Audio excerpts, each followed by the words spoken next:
আসসালামু আলাইকুম, সবাই কেমন আছেন? আমি একটু আগে আসছি অফিস থেকে। এখন একটু খাওয়া দাওয়া করি, ভাবলাম যে আজকে লং ভিডিওটা এখান থেকে শুরু করি। তো আমার আজকে মেনুতে ছিল হলো শোল মাছ হলো, আমি একটু চচ্চড়ি করেছি, ভুনা ভুনা, আর একটা ভেজিটেবলস আছে চিংড়ি মাছ দিয়ে।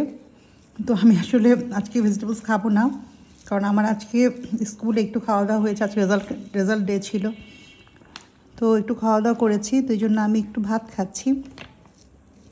ভাবলাম শেয়ার করে আপনাদের সাথে, সাথে একটা কিছু গিফটও আছে আমার পেয়েছি। আমি আসলে এতে একটু ভাগ্যবান, মোটামুটি আমি গিফট পাই। তো আজকে গিফট পেলাম সেটা আপনাদের সাথে শেয়ার করব। আর আজকের মাছটা রান্না করেছিলাম আমি স্কুলে যাওয়ার আগে। তো মাছের টেস্টটা কি বলবো, সত্যি অসাধারণ, অনেক মজা লাগছে। মন চাইলো আপনাদের সাথে শেয়ার করার জন্য। এটা কাঁচামরিচ কেমন ঝাল খায় দেখেছেন? তো আপনাদেরকে যেটা বলছিলাম যে আমার কিছু গিফট আসছে। গিফটটা হলো আমার এক খালাম্মার হাতের আচার, আর হচ্ছে গুড়।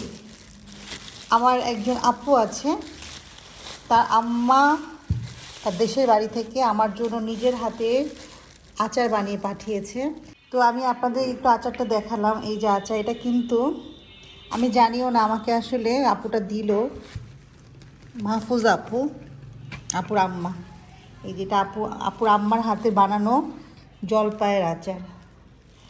আমার কাছে এটা স্পেশাল এই জন্যই, কারণ আসলে ভালোবাসা দিয়ে যখন কেউ কিছু মনে করে মায়ের হাতের জিনিস যখন আমার জন্য এত দূর থেকে নিয়ে আসে, এটা আমার কাছে খুবই প্রিসিয়াস।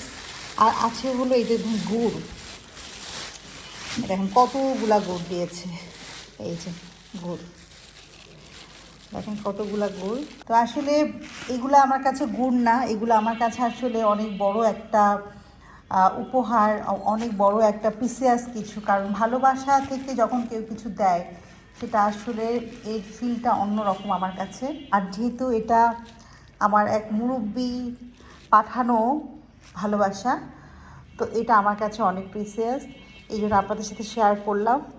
তো এই গুড়টা দিয়ে আমি ইনশাল্লাহ পিঠা বানাবো, সেই পিঠা আপনাদের সাথে শেয়ার করবো ইনশাল্লাহ। আর আচারটা একটু খেয়ে দেখাচ্ছে আচারটা কেমন।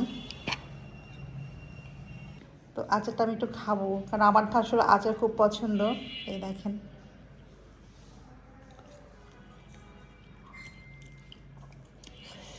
আসলে আচারটা অনেক মজা।